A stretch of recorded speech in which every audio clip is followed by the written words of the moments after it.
Hey YouTube, I am back. You guys don't want to know how many times I made this video.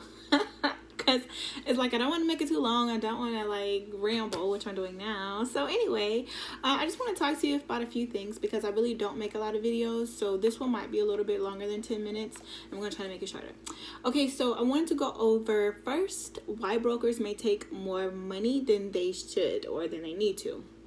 The first reason why they might take more money is because if they are a brokerage that moves 1 or 2 loads a week, they want to make sure that they're getting enough money for the week to live off on. Like basically it's a brokerage that doesn't have a big book of business and they're just looking for a way to compensate for not having a big book of business. So if they move 1 or 2 loads a week, they're going to take off as much money as they can on those 2 loads. Another thing I want to let you guys know is it doesn't matter how much a load is paying. If it's paying $5 a mile, a broker is going to look at how much is that lane running. If it's running $250, then they know drivers are expecting $250 at least for that lane, and they're going to offer at least $250. They don't care how much it's paying. Another reason why a brokerage might take too much money is because they feel like they need to get what they're worth. So as a carrier, you're like, I gotta pay for maintenance, I gotta pay for my truck payment. Like being a carrier is not cheap. However, being a brokerage isn't necessarily cheap. However, it's not as expensive as it is to have a trucking company.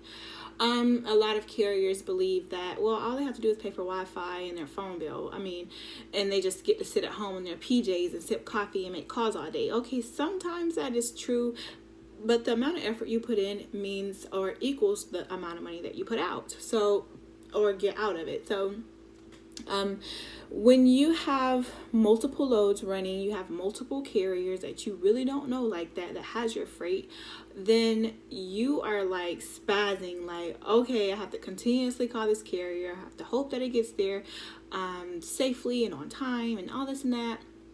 So they feel like they need to make a decent amount of money off of the loads. And in a sense, I can understand that. And in a sense, at the same time, you have to be fair, you know.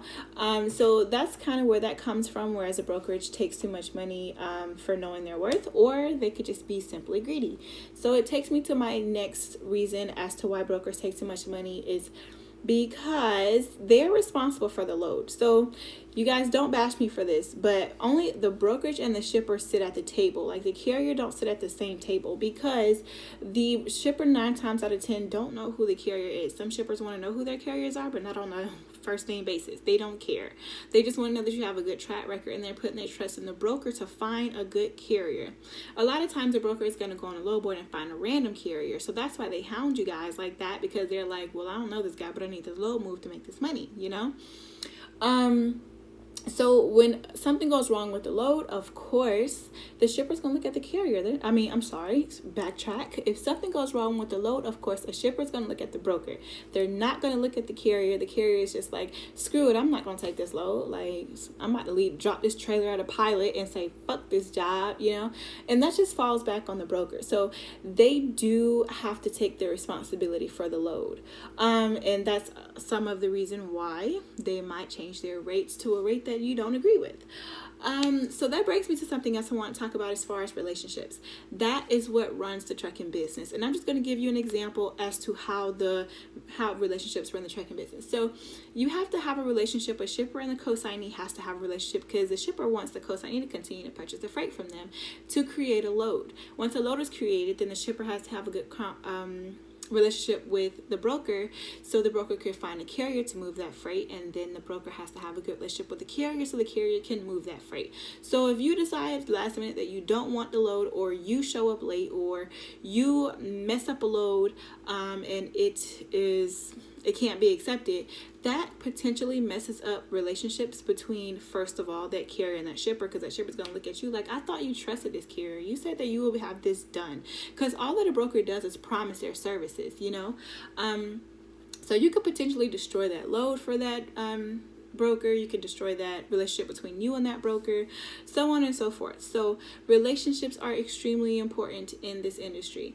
Let's see. So I wanted to also go over the life cycle of a rate con.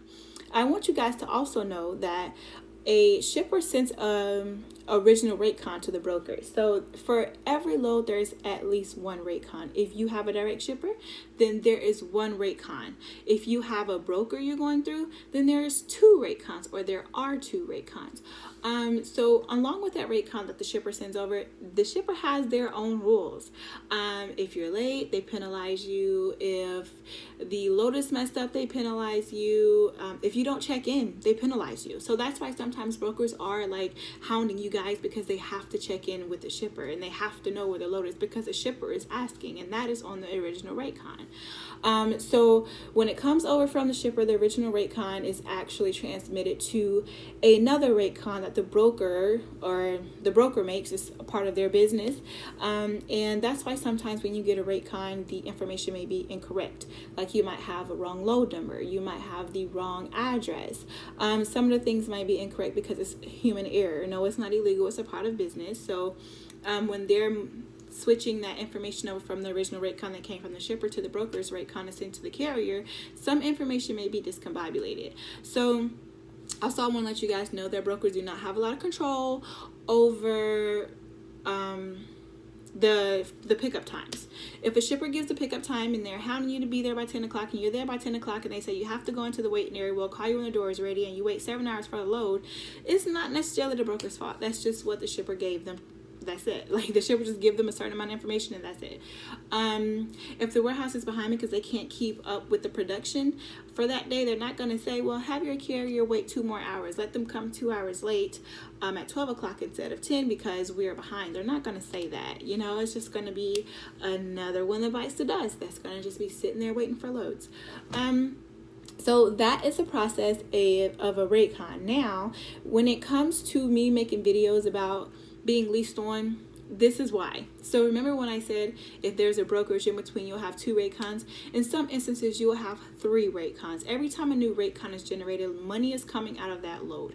When you're double brokering, money is coming out of that load. That means another broker got a rate con from a brokerage and made their own rate con and sent it to you. So this is where Landstar comes in handy, because they do this all the time. So the Landstar guys, they will go on the load board, they'll see loads posted on load board by brokers, and they'll bid on the load or actually try to take the load, negotiate the rate or whatever.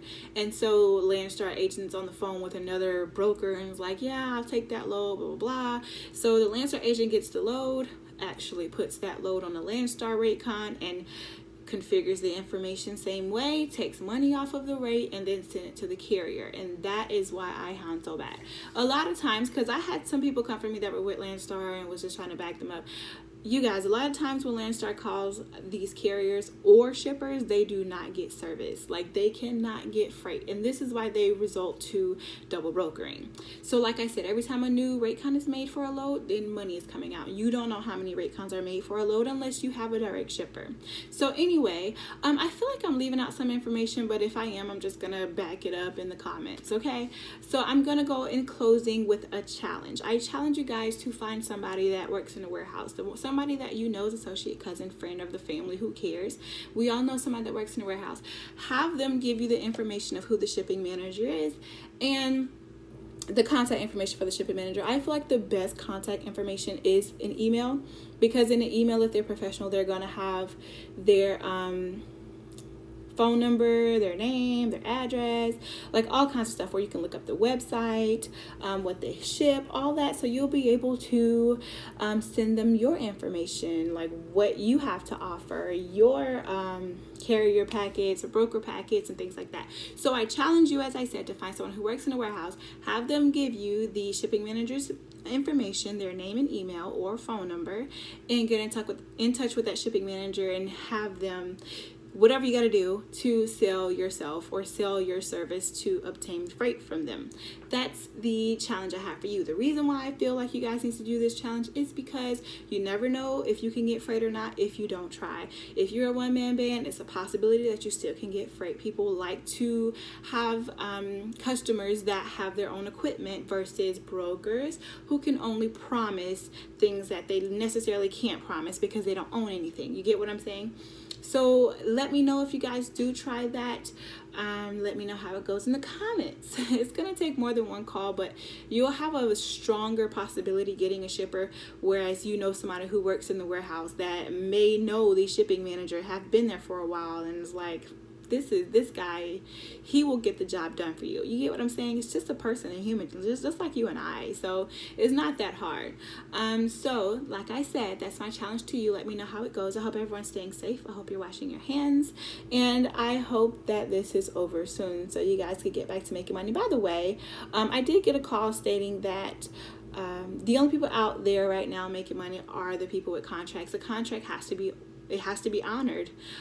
So of course they're still making money. So this is why I feel like it's important to just go ahead and try. Just get out there and try. And of course, if that warehouse is still open during this pandemic, then they need the money. They need somebody to move their freight. I've also been hearing that there has been like hazardous pay on these loads that the brokers are not giving out. So just check into it, see where it goes. I hope you guys are doing good. And I'm about to end this video. Bye, y'all.